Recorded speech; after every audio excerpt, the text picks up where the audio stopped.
This is Caribbean Vibes.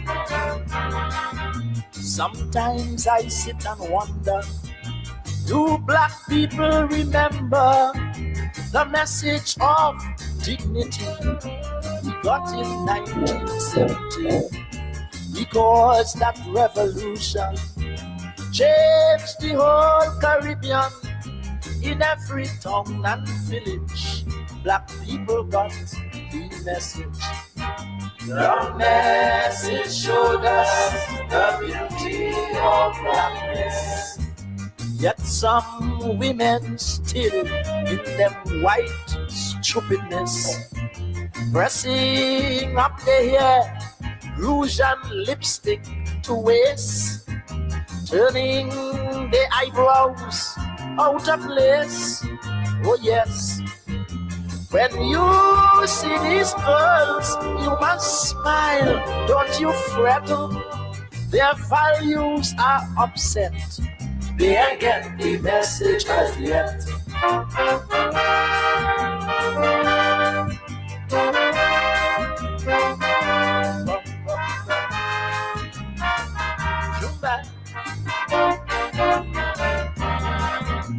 I am uncomfortable with our voice, my people.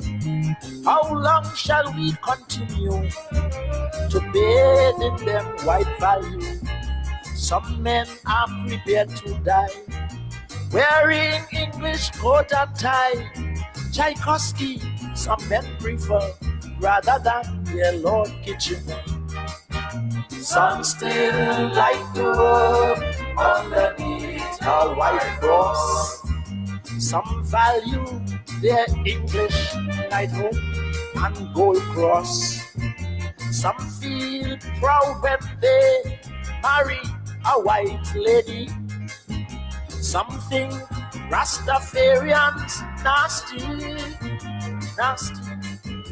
If they dance playing soul music every sector, don't fret, find a new fet. They ain't get the message as yet.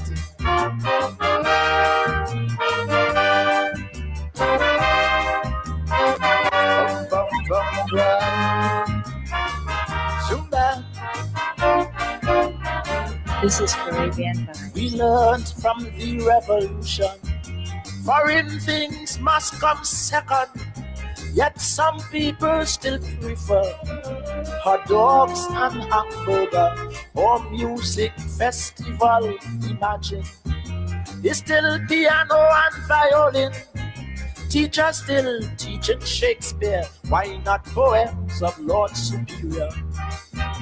We learn to value our past and culture, whether it be Asian or from Africa. We learned that all blacks in this poor Caribbean share a common culture. We are one, culture makes us one. So when they ban short shirt from singing in the theater, CDC acting like a Janet, they ain't get the message as yet. They like, oh, Zumba. Water and UC Guyana, innocently they suffer socialism. Some say no, some still hate Fidel Castro. To all these folks, brother man, let's stretch our helping hand, so that one day they will see the message of 1970. Or some guys still call one another. So music every sector, don't fret, find a new fet. They ain't get the message as yet.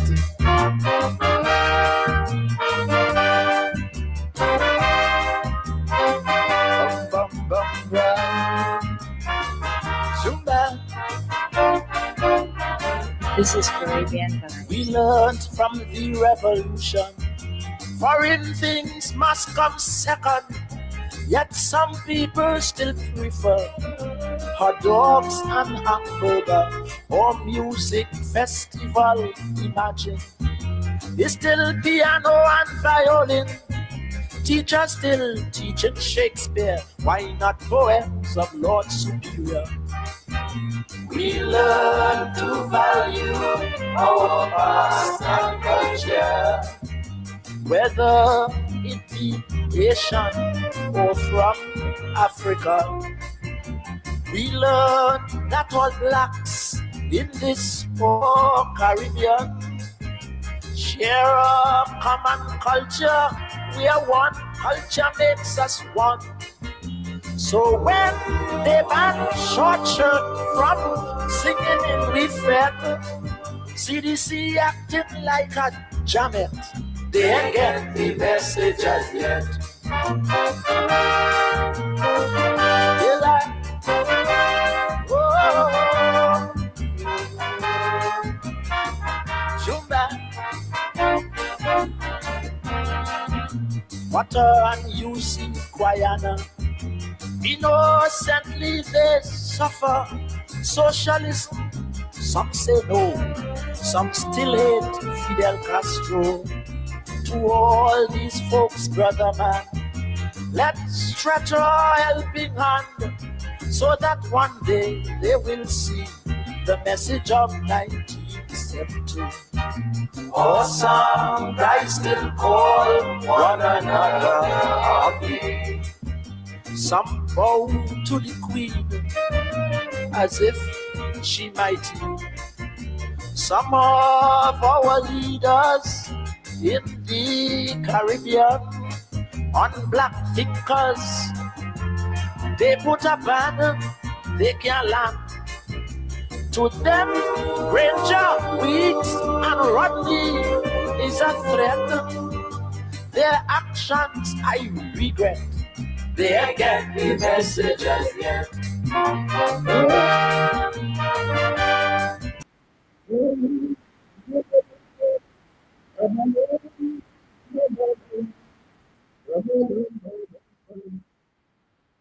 Then get the message as yet. The message of 1970. The message of 1970. The mighty chalk dust, Dr. Hollis, Liverpool. The message of 1970. Good evening to all of you. 1970 was a year. Our history must continue to inform us. Part of our fight today is to reconnect with that history, the 1970s. 1970 revolution in Trinidad vibrated across the Caribbean and across the world. Good evening to you and welcome to Politics 101. Tuesday evening here on the East Coast, specifically in Buxton. Please share the link. The message of 1970. We are a region of revolutions. We are a region of revolutions. The great 1763, Berbice revolution, they call it a rebellion. The revolution they held Berbice for over a year, liberated themselves. A revolution. We, of course, have the Great Haitian Revolution, 1804, the Cuban Revolution, 1959, the February Revolution, 1917, Trinidad, and, of course, the Grenadian Revolution in 1983. This past Friday, March 13, we observed the anniversary of the Grenadian Revolution. 1979, March 13, 47 years ago, the New Jewel movement of Grenada, led by the great Maurice Bishop, decided to take the country from the then dictator, Eric Gary. The revolution lasted for 4 years, 4 beautiful, glorious years. A combination of self-implosion and imperialist machinations brought an end to a glorious 4 years in Grenada. The Cuban Revolution continues to limp on. The assault on that revolution today is well known. Our country, Guyana, which benefited from that revolution, today is throwing Cuba under the bus. The Grenadian Revolution, of course, in 1983 was very interesting. Guyana was integral. I remember in 1983 when the Americans invaded Grenada. For the first time you saw in front of the American embassy members of the then PPP, PNC, and WPA, bringing together the 3 warring parties of that time. It was the Grenadian Revolution. Beautiful. We had, of course, the 1980 revolution in Suriname, when army officers led by Bouterse took over the government of that time.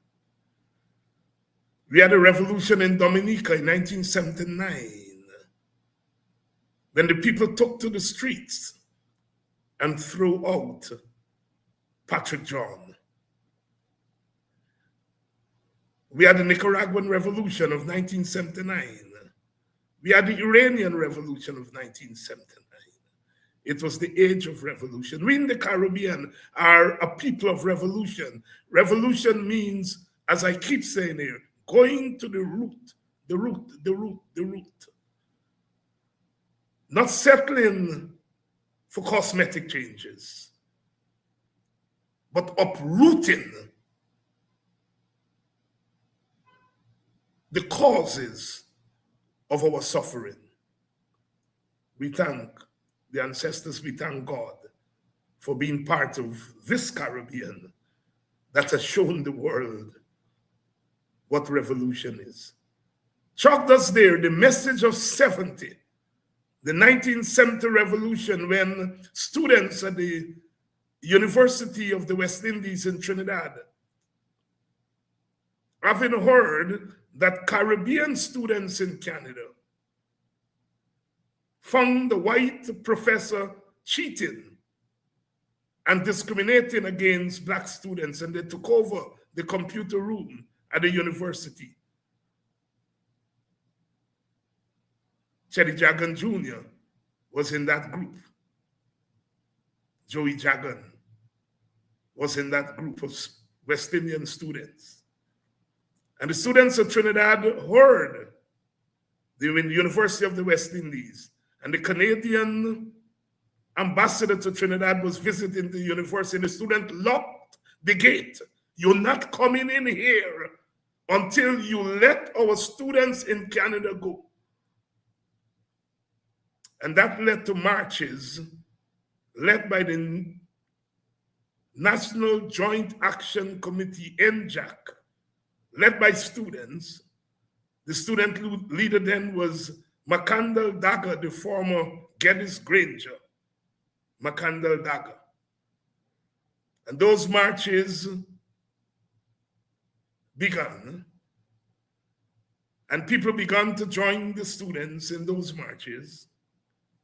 And they marched up and down Port of Spain.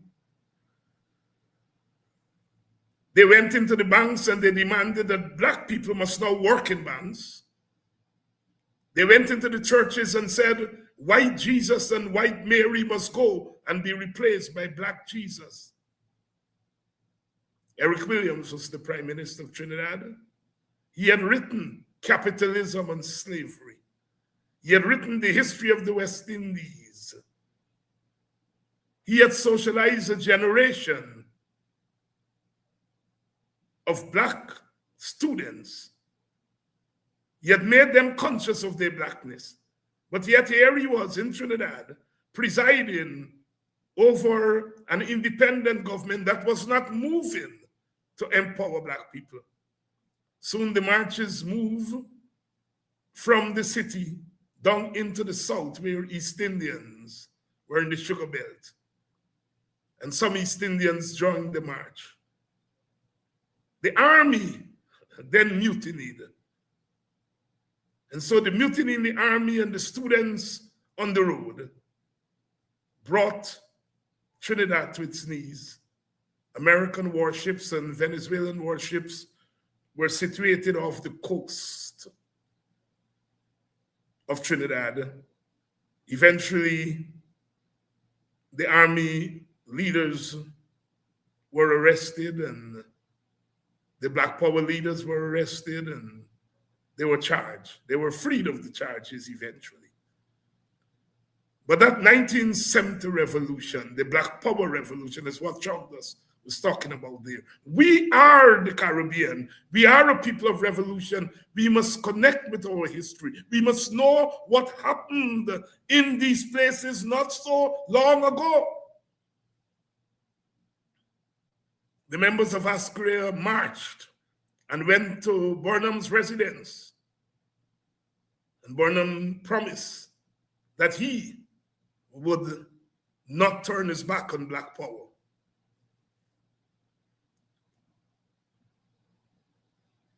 The message of 1970, February Revolution of 1970, calling our people, and I'm making the point here. I said last night I went to the University of Guyana, it's quiet. People all over Guyana are quiet. Today, they went, I think, at Friendship there in the East Bank and licked down people's houses. And they could do that because we are quiet. We have stopped making revolution. We stopped making revolution.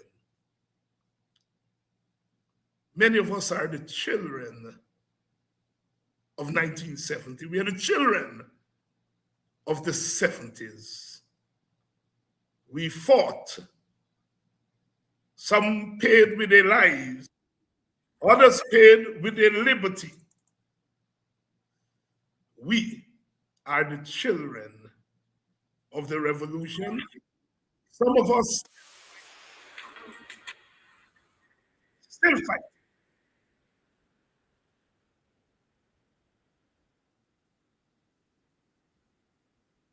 I love the 70s and I'm crying now. When I look around at my youths today, I feel you.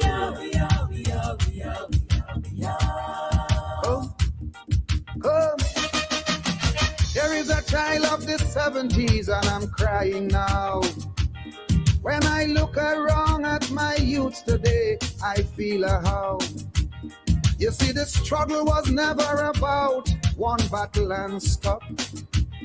But from where we left off, our youths today are not picking up. The transgression and regression I see today and feel. Well, it has to be an illusion, no, it cannot be real. Foolishness have crowded their conscious mind. All progress we made, they have left behind. All positive gains going down the train look like 1970 happened in vain. We are the children of the revolution. We are the children of the 70s. We are the children of the revolution. We are the fighters, if you please. It's we who fought for your salvation, so you don't have to fight. We are the children of the revolution who fought to make things right. You make me feel we fought a losing battle when I look at you today, oh God. We are the children of the revolution. We are the children of the revolution. We are the children of the revolution who fought so that you won't be this way.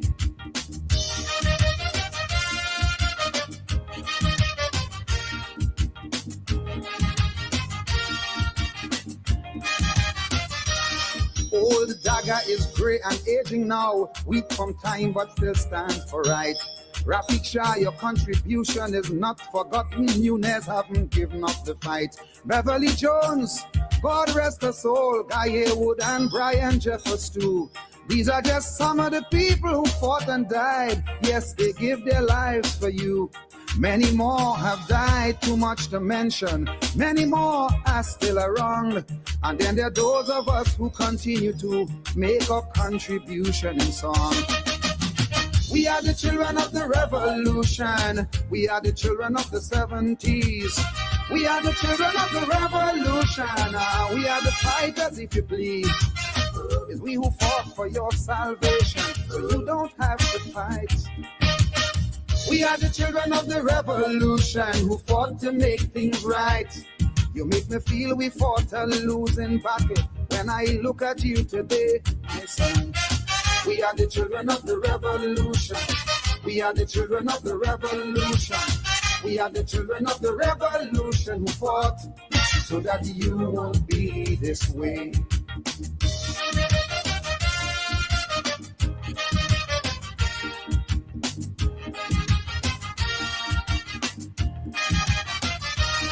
What are you doing on that corner, son? Why aren't you in school? Why are you being so rebellious? Why are you breaking every rule? You have to wake up from your stupor. You have to take a look around. Be cognizant of your surrounding. You have to see what's going on. We haven't given up on you, my child. You don't have to look so lost. You are heading down the road of total destruction. We want to change your course. We are the children of the revolution. We are the children of the 70s.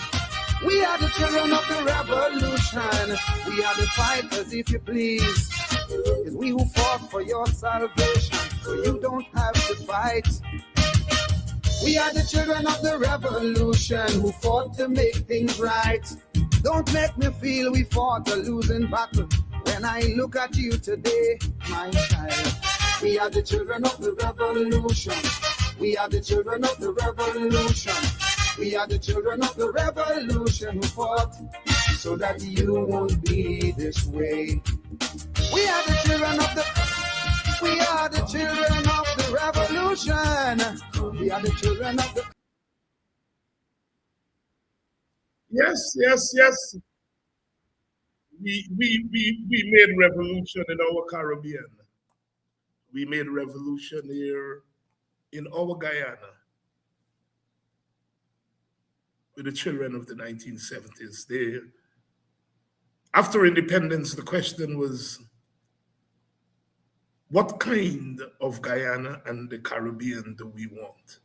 What kind? Our own people are taking power. But some of us, the younger generation, felt that we needed a revolution to break out of the systemic problems that were left by colonialism. And so there was a debate. Should we just have a reform of colonialism? Or should we have a revolution that breaks in a clean way with colonialism? That was what it was about in the 1970s. There were some Caribbean leaders who felt that we should remain a neo-colonial region. By neo-colonialism, we meant new colonialism. Then there were others like Michael Manley and Forbes Burnham who went a little further. Manley instituted democratic socialism. Burnham instituted cooperative socialism. And they attempted to use state power to empower the poor and the powerless, to use state power to try to stamp out poverty, to use state power to make education accessible to poor people. And then there were the revolutionaries, the Walter Rodneys and Maurice Bishops and Tim Hectors, and joined by the elders like Guyana, McCandle Dagger, who wanted Burnham and Manley to go further, to make a clean break with colonialism. And that clash gave rise to what we call revolution. The revolution of the 1970s, the revolution of 1970, the Black Power Revolution. That was the revolution to make Black people work in banks. Up until 1970, all across our region, you had to be Portuguese, high-collar Black in order to work in banks. The 1970 revolution put an end to that. In 1970, you could still go into the churches and see statues, white statues of Jesus and Mary. The Black Power Revolution of 1970 put an end to that. You couldn't wear dashikis to work. Women couldn't wear afro to work. After 1970, the 1970 revolution put an end to that. And we must know, that is what Gypsy is saying there. We fought so that you don't have to be this way. The young Blacks and the young brown people in our Caribbean who are allowing the gains of those revolutions to slip by. You see, when you win something, you have to protect it. Revolution is a process.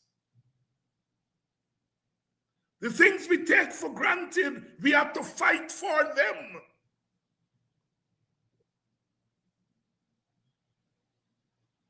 Black women walk around today with their cornrow and their braids, and they take it for granted that it was always there. It was never always there. We have to fight to make that possible. Rastafarians, everyone could be dread today. But there was a time when Rastafarians were beaten down in Jamaica. Alexander Bustamante, the Prime Minister, said, bring all Rastas in, dead or alive. 1963. The Melbourne incident. A gas station owner was killed by some men in dreads. And the government said, bring in all Rastas, dead or alive. They rounded up all the Rastas, cut off their dreadlocks, beat them. Only 3 years ago or 4 years ago, the government of Jamaica gave compensation to the families of those Rastafarians.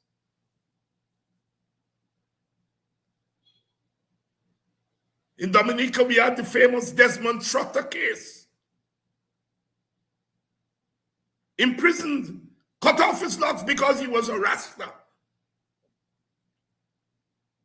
Today, everyone is a Rasta, and we have to know that it didn't come just so. We have to fight for it.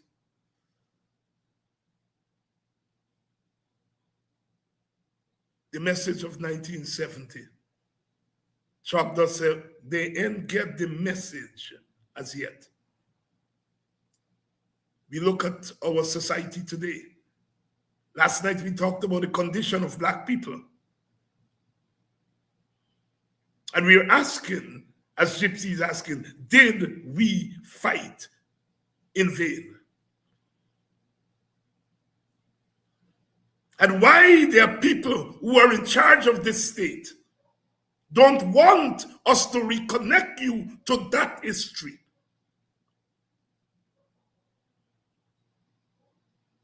We are the children of the revolution.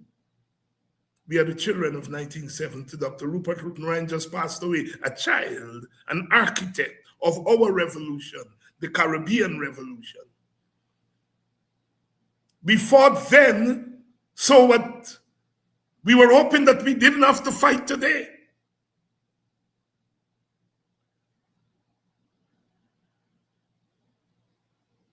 They give people like me hell because I'm standing up for black people.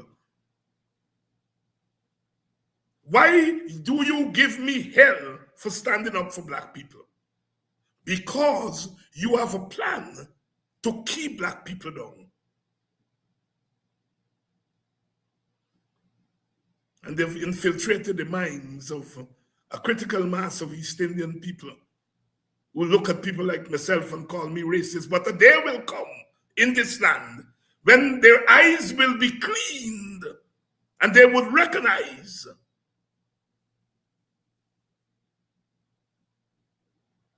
that they're allowing their party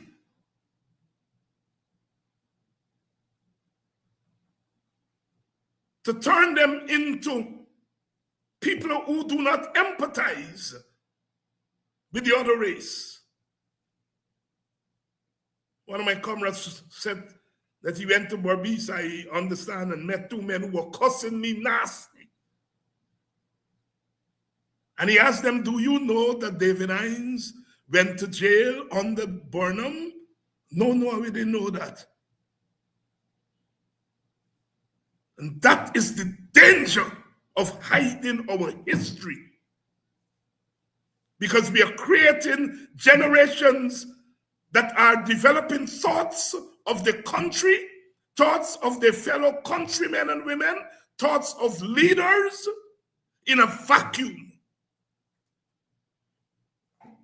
We are the children of the revolution, and we are proud to have been and continue to be revolutionaries.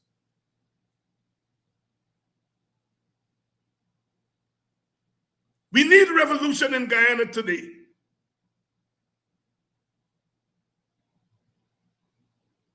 They went in and are breaking down those people's homes in Friendship.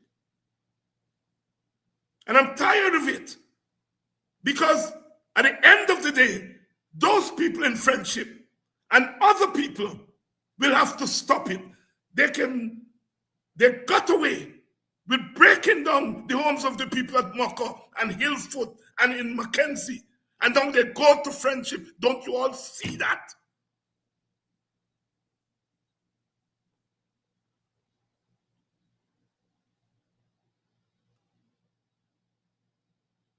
People are calling me, Dr. Hines, aren't you going on the ground? Look, they're breaking down people's house in Friendship. I'm all the way in Boston. If I were close, I would have been on the ground. But the point of the matter, the fact of the matter is that we have to go beyond crying and stand up like men and women and stop this nonsense.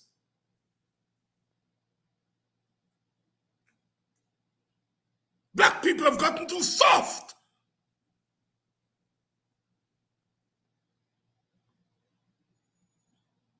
And that's the problem.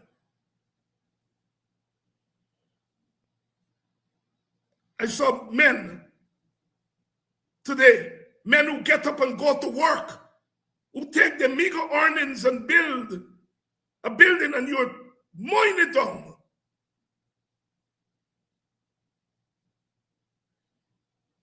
We have to begin to make revolution again in this country, or else that confounded nonsense will continue.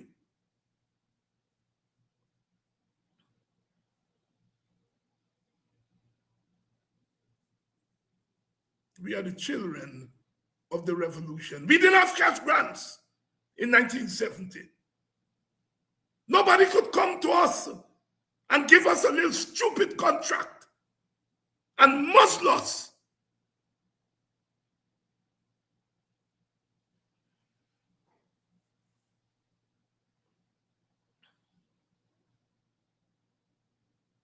Black people have compromised themselves in this country, and we are reaping the whirlwind.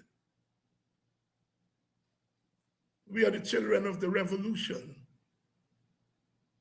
We fought so that you don't have to be this way today. But yet here we are today.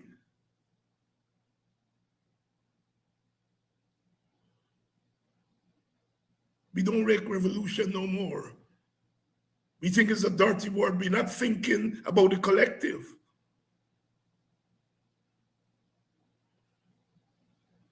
They've succeeded in getting us to believe that our salvation doesn't lie with us and in our communities.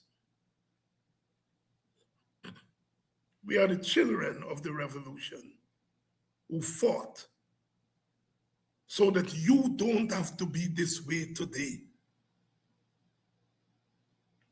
The government of Guyana could do what they're doing, throw Cuba under the bus, and the larger society shrug its shoulder because they don't know what Cuba means to Guyana and the Caribbean.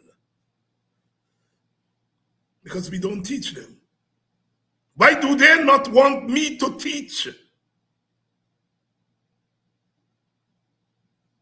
Because they want to create an ignorant society, ignorant of its roots, ignorant of its culture, ignorant of its history, ignorant of its heritage, so that they can walk through this country and not face the wrath of the sufferers.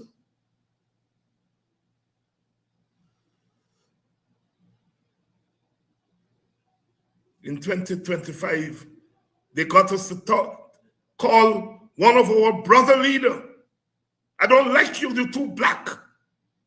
We fought in 1970 and beyond so that black people don't have to scorn being black. Yet in 2020, we premise, some of us, we premise our vote on who is too black. Shame on the African.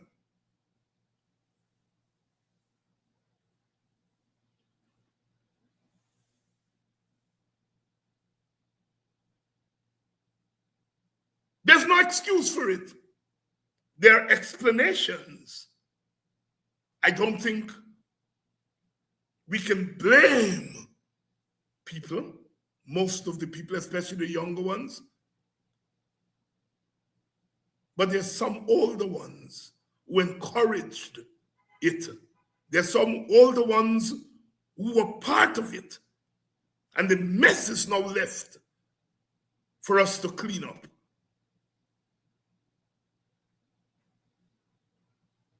When you encourage people to sell their votes, and after selling their votes,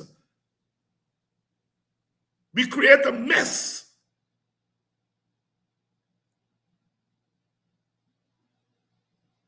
We give the dictators a stronger grip on power.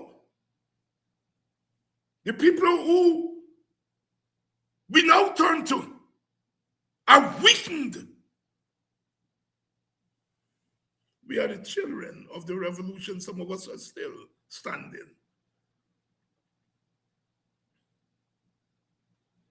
Some of us are still here telling the truth.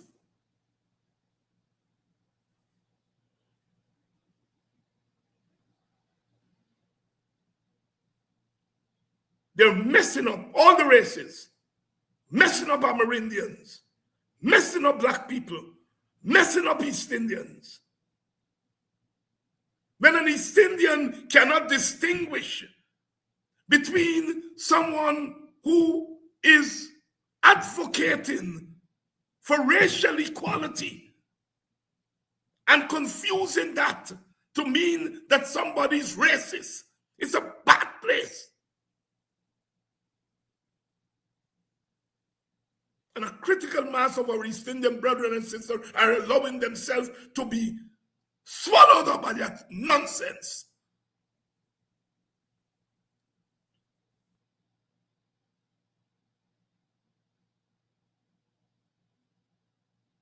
They're messing up all the races.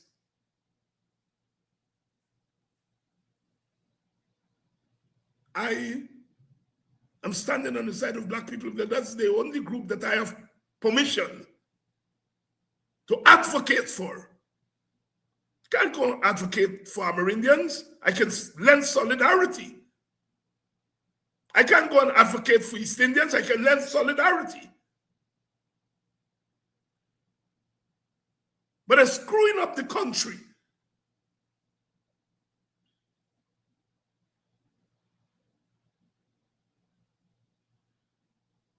Did you all hear East Indians saying our Fanali is too Muslim?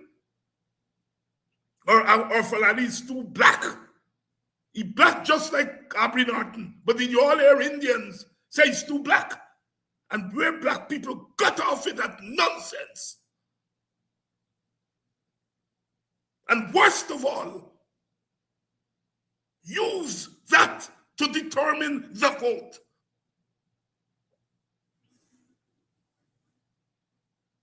We are children of the revolution. We fought so that you don't have to be this way. Sadly, you are this way. Which East Indian you heard said that Irfan Ali, who is as dark and black as Aubrey Norton? Which East Indian you hear saying Irfan Ali is too black? They may not like him. They may not like his politics.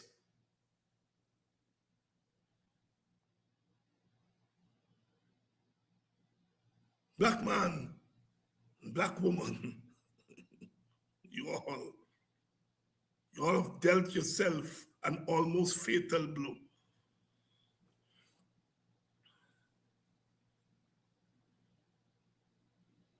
It's hard. It's difficult to pick up the pieces. What is the outcome?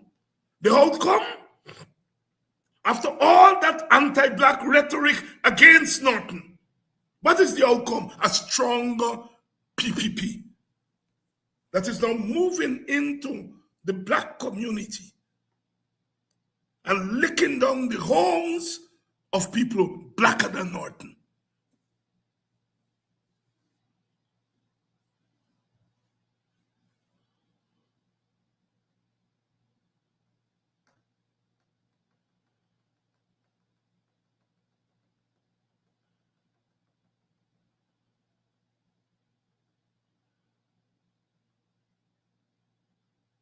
Black people children played Pagua on Pagua Day, showing some solidarity across racial lines. But we lost 2 beautiful lives because the conditions in the black community are not safe. 2 little children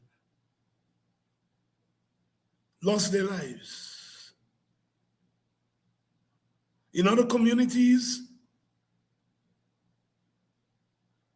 the likelihood of children losing their lives because of official neglect is less. It's there, but it's less. Black people are exposed. We're exposed environmentally. We are exposed socially. We are exposed economically.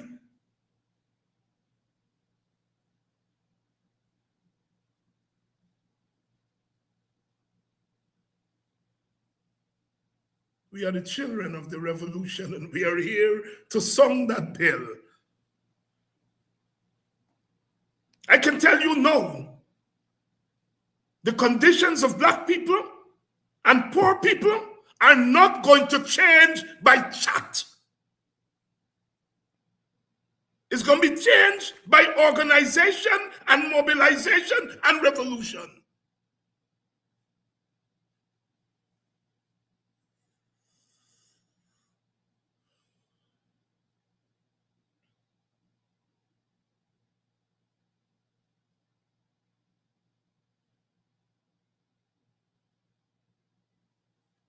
I was one who disagreed with my brother Aubrey for not going on the streets before 2011. I knew the difficulty of going on the street before 2025.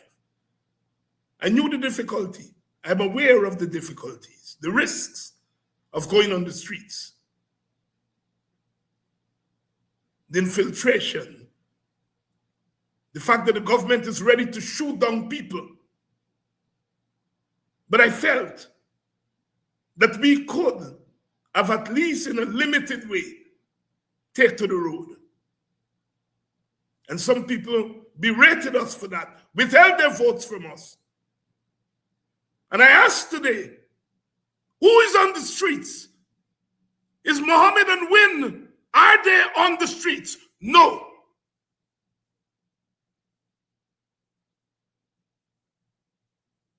So far, so good. I agree that Norton made an error. Whether it's a major error or minor error, it was an error to have given up on the streets. But those who punished him for that, by either withholding their votes and staying home, or switching their votes to another party, I am asking, where is that other party? Is it on the road? Black man, know thyself. Make better choices.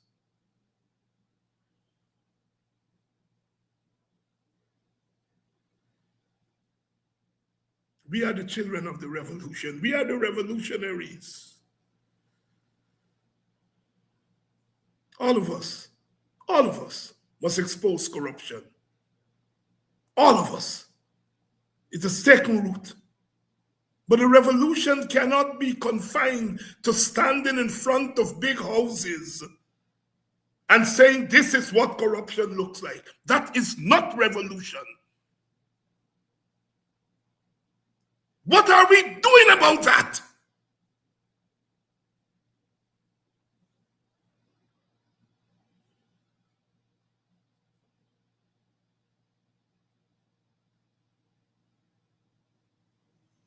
We have to take responsibility, all of us as leaders. We are the children of the revolution. We have to ask questions of our leaders. We cannot make excuses for leaders always. Up to a certain point, you have to.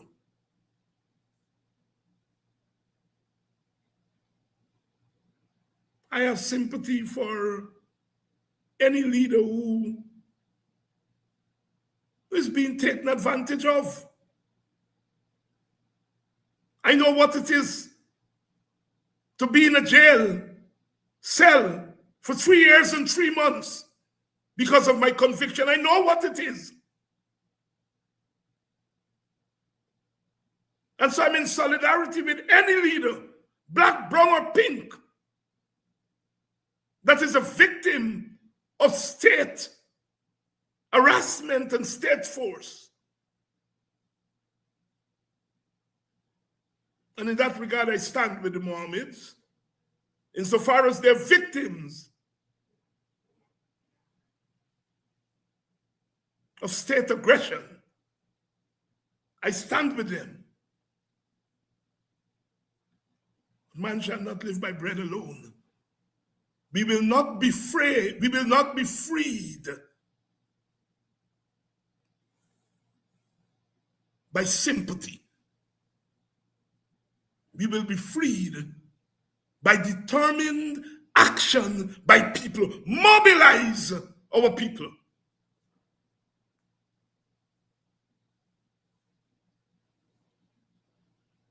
I am one of 65. I wish there were 10 more like me. I can't make other people what they are not. I am one of 65.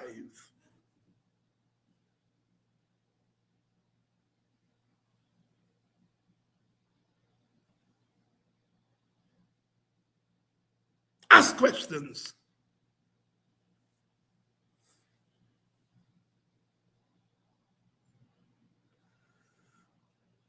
When are they going to stop bulldozing poor people's homes? When are they going to stop bulldozing black people's homes? When black people and poor people stand up and say, we stopping it. You have to make sacrifices.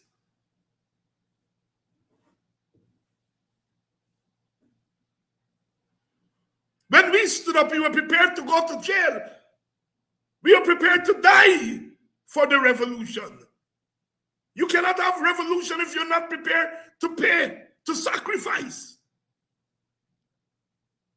Power concedes nothing, absolutely nothing without a demand. It never did, and it never will. So says Frederick Douglass.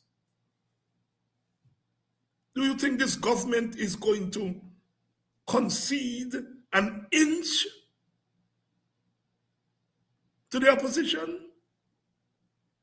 The opposition has to demand it. And the opposition parties cannot fight by themselves. They have to fight with soldiers. The soldiers cannot fight with them by themselves. They have to fight with the leaders.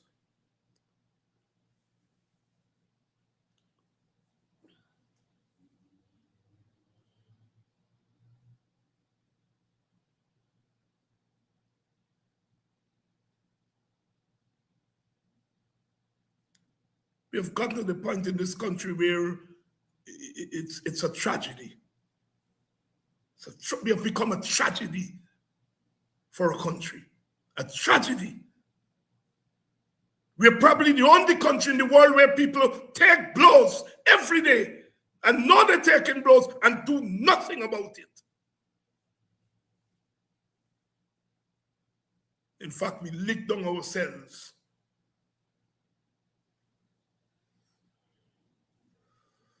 Fight among ourselves.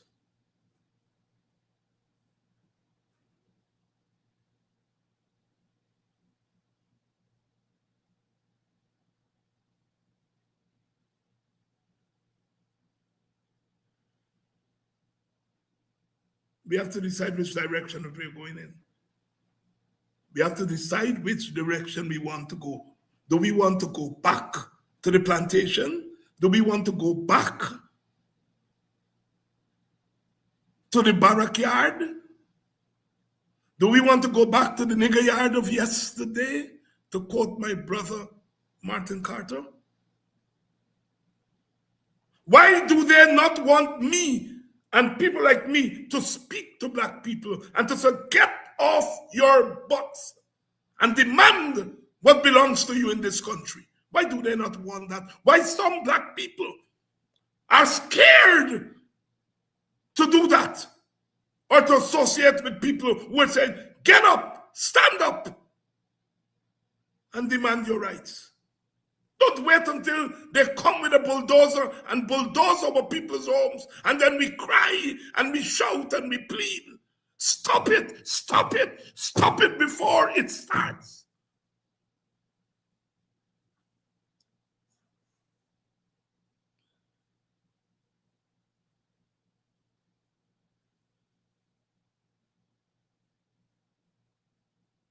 Yes, I'm going to say you're preaching violence.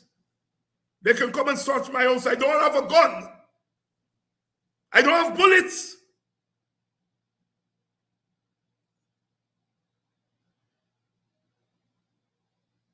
What I'm preaching is resistance. Resistance.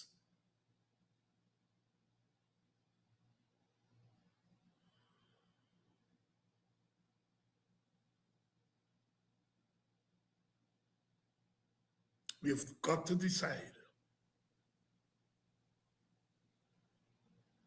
Are we all going to allow ourselves to be herded back into the dungeons of slavery?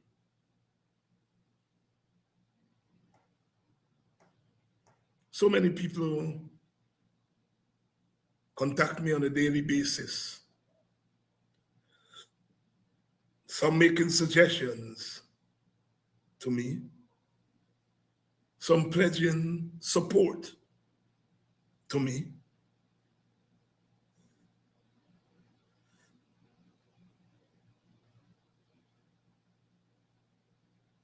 But we need a multitude. People talk all the time about young people, young people, young people. Young people. I don't expect young people to emulate what I did, what we did when we were young.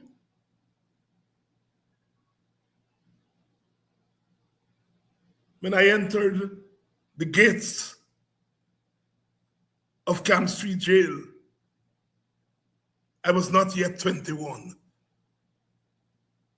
I was not yet 21.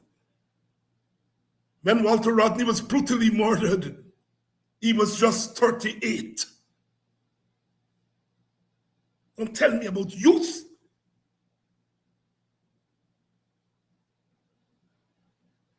Nothing comes easy.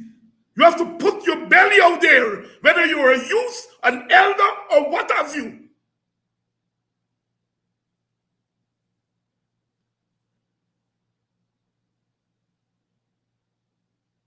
I've met some wonderful young people, some brave young people who have come into the struggle. I see them in the APNU every day, giving their all. So I'm not dogging young people. On election day, so many of them came out and worked for us as election agents and polling agents and so forth. So they are in the struggle, some of them. But some of them run away from the struggle.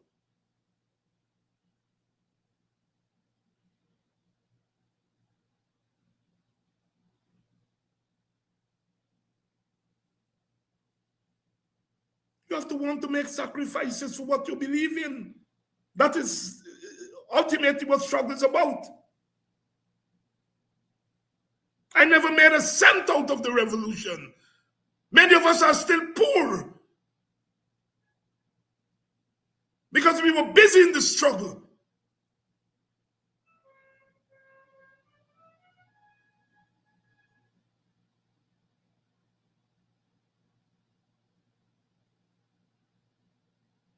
You have to make sacrifice,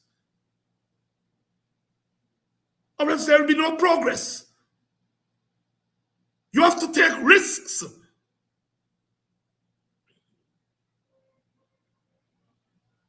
I'm not talking here about picking up arms. We are not in that era. In the 1970s, it was a different era. People went into the mountains and challenged by force of arms. This is 2026. But we have to make revolution with what we have. That is it, what it is. We have to look around and say, what do we have? And make revolution with what we have. And not be afraid. Not be consumed by fear. Not allowing yourself always to want something.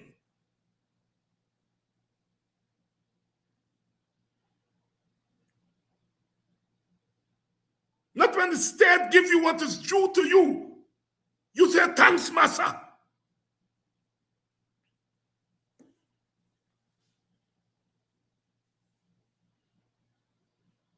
Come on, people. And Indian people have to stop this foolishness of believing that black people are lesser human beings. Denying me as a black man the right to say I love my own people. That's what some Indian people are doing. And that is obscene and it's ugly. To deny a brother the right to say to his people, I love you. That's all I'm saying to black people. I love you. And I want you to do better. And some Indian people are taking lead up from the PPP and want to deny me that right.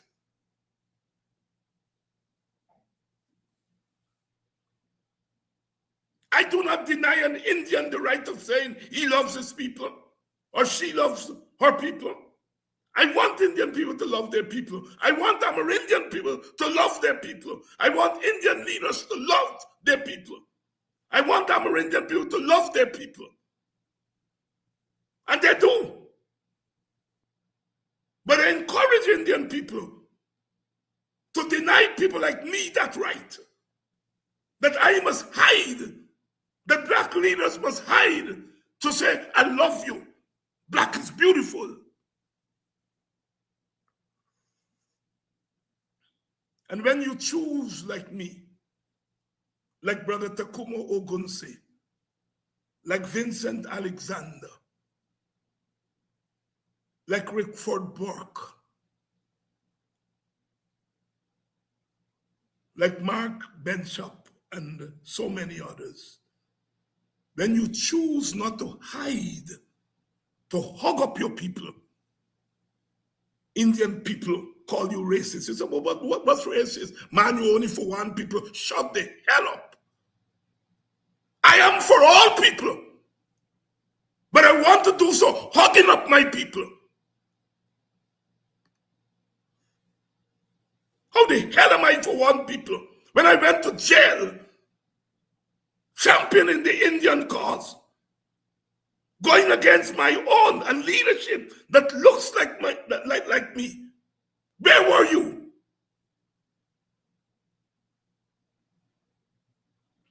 At some point, we have to say this.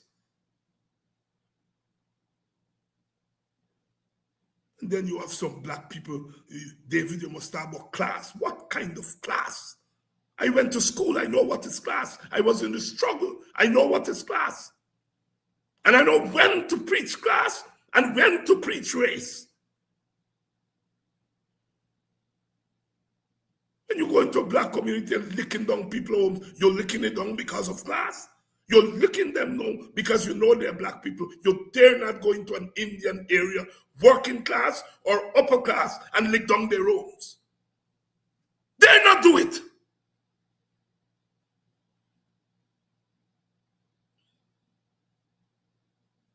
Don't tell me about class. I know about working class, that's where I come from. I see that every day. I'm not a black bougie. I don't hang out with black bougie. I hang out with working class black people. I may not be essentially in that class because of education and so forth. But that's where my heart is. So don't tell me about class. Don't lecture me about class.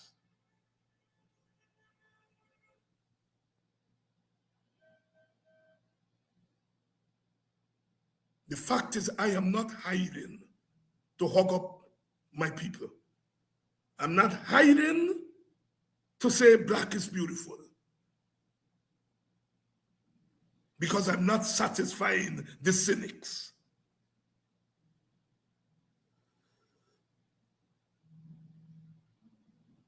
Black people need love.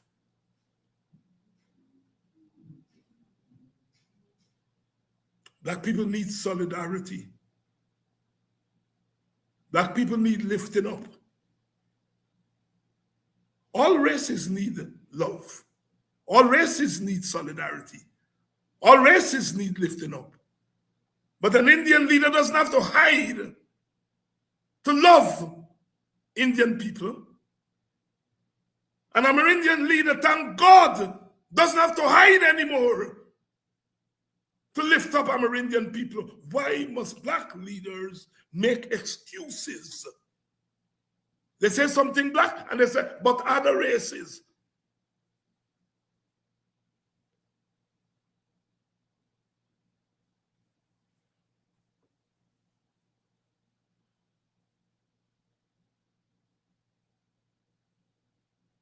Today, we speak. Today, we preach. It is not the preaching, it's what you preach.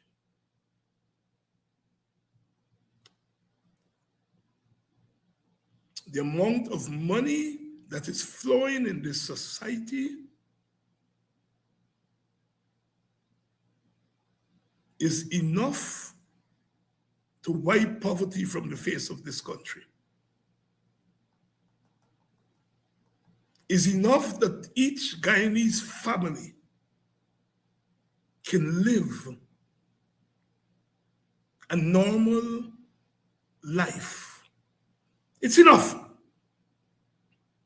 Yes, we need to fight Exxon for more, but those who are fighting Exxon are not fighting the government to say, when Exxon give more, will you give more to poor people? Will you give more to Amerindians? Will you give more to black people? That's what they're not saying.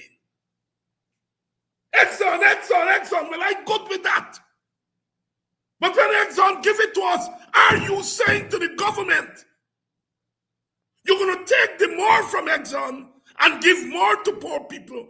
Not as handouts, but give them in wages. Give them in policies. Give them in a universal basic income. Give them in land. Give them in homes, not them little cubic thing. Homes that they can live comfortably. So if you don't see me on the Exxon bandwagon, it's not because I think Exxon wrong. Exxon wrong. But I'm saying, fight Exxon, but fight your government to distribute what we have here properly.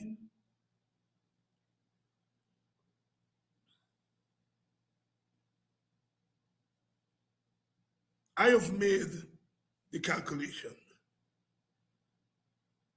I have less control over Exxon than I have over my ability to stand in the ranks of Guyanese and demand from our government.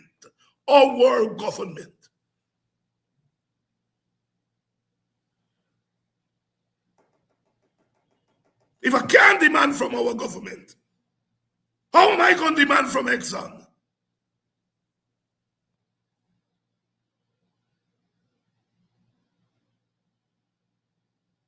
We got to get the cards right, our priorities right.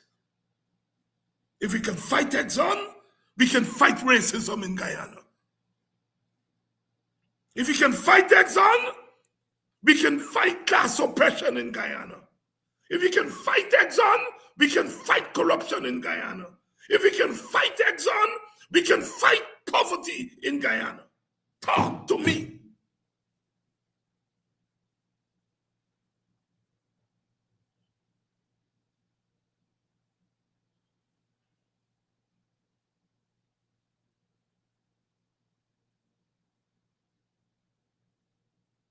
I am fearing no government. Government was created by human beings. Government was created by citizens. And citizens must control government, not the other way around. Those who are interested in revolutionary change, fundamental change, come in my ranks or bring me in your ranks. I'm tired of crying and mourning. I'm tired of watching bulldozers lick down black people and poor people homes. When will it stop? It will stop when we stop it. There is no other way.